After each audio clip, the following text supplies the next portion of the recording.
Hi everyone, going to be tying, is basically, this is the sixth Bumble pattern from the Kingsmill Moor book, A Man May Fish. Now I do have this on YouTube, I'm going to redo it, just basically so it's in the set, because I'm going to put the playlist together of the flies, the Kingsmill Moor, Bumble patterns. Now the silver blue Bumble, it's called.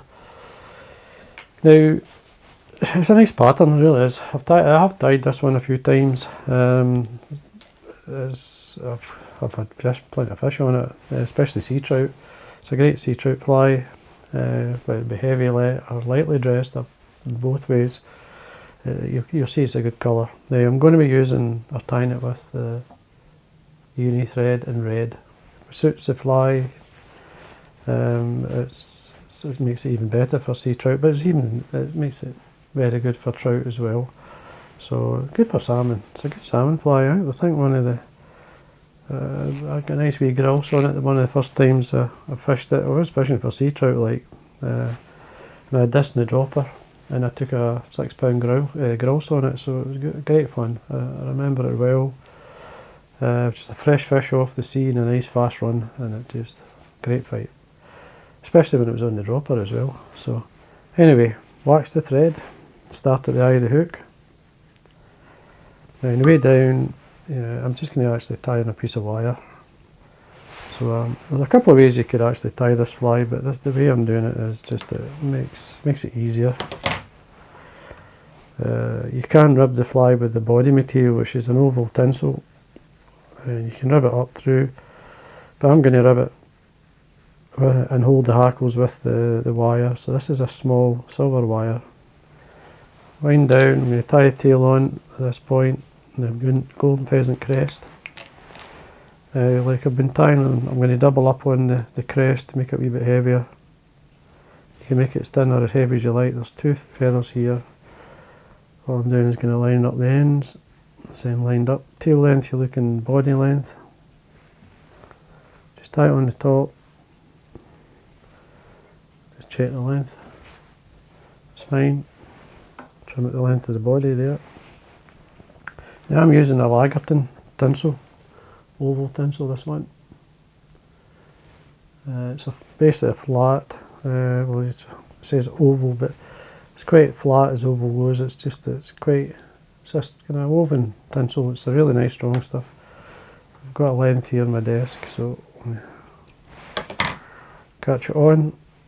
Now sometimes to get a better start, it makes sense just to fray it.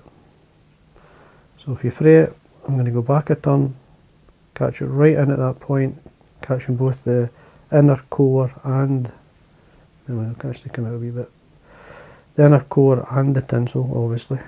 And then you want to secure it in. You can check to see if you're going to get a turn there, it's going to be nice and neat, but I'm sure that'll be close enough. You don't have to be perfect, unless you want to take a photograph of it, but you want to get it as neat as possible or so. Anyway, you take a thread up, you want to about maybe a head and a half length from the eye. I've got the badger. It's just a silver badger, meaning it's white. It's not creamy coloured, but it's just a nice white. I've got a medium blue, dyed blue feather as well. I'm going to put the badger on top for some reason. You can do either way, it's up to yourself. Well, you basically line up the ends. Just pull the fibre down to where you want it to start. Tear away both at the same time. Helps to keep everything together.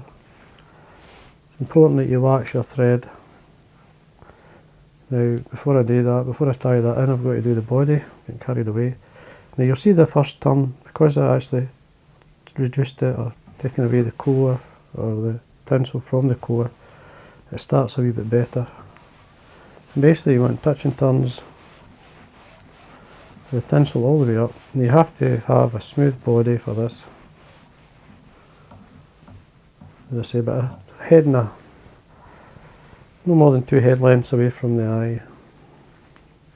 Just make sure it's secure before you do anything. trim, and just fluff it out with your nail. Well, we've got our hackles ready. So we've got 2 hackles there. I'm going to trim the stem that I've taken the fibre away. Relax my thread, catch these both on the side at the same time.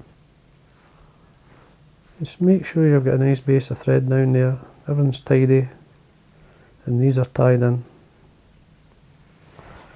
Going to use the same again. Now I mean, as I say, I used to just do it with my hand, but it is easiest to be honest with you sometimes using the wee tool here for the wires. It's basically I'm not sure what kind of wire you're connecting with it, but I wouldn't be keen on one that's got a lot of power in it anyway.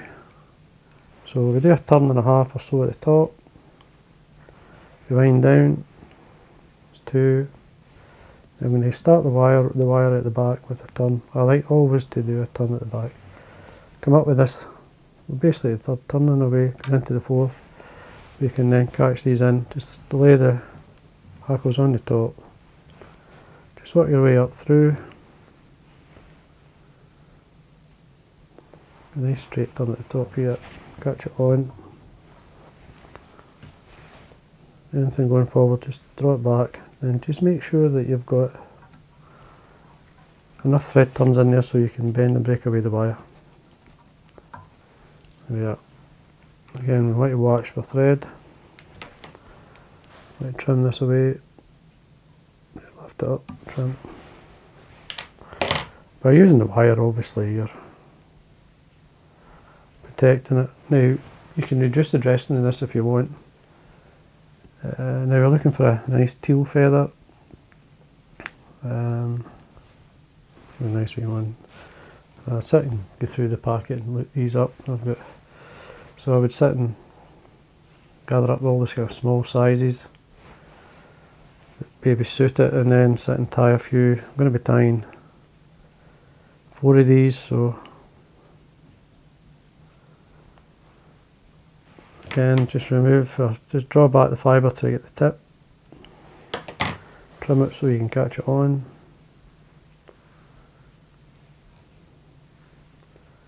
Making sure it's secure. Actually broke, so go back, the tip just went. Now usually what I do is, you'll see it's came away, so what I'm going to do is keep the fibre up, just keep it as the way it's sitting, and then go in, because it does happen this. Make sure you secure it in. You will catch the odd wee fibre, you'll see it there, but then it's still tied in. My hackle pliers, and then draw back these fibres. You want nice straight turns, so when you're bringing this round, nice and straight as you can. It will sit if you've got a reasonable base of thread down. Once you get to this point, come across, stem, and then for strength I usually fold it back. Take away the hackle pliers. Just build up the head a wee bit, don't be shy of a head on it. Always keeping the thread tight, go straight in whip finish.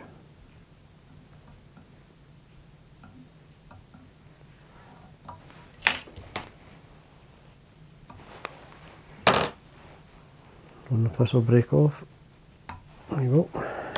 You will get a neater cut if you can ping it off. And there we go. And basically that's silver blue Bumble. Nice old pattern, nice fly, good colours, especially for sea trout. Looking at the fibre length, you could reduce the fibre length a wee bit, but that's fine.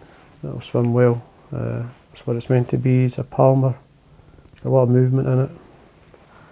And then what we want to do is just coat a varnish, and the fly is finished.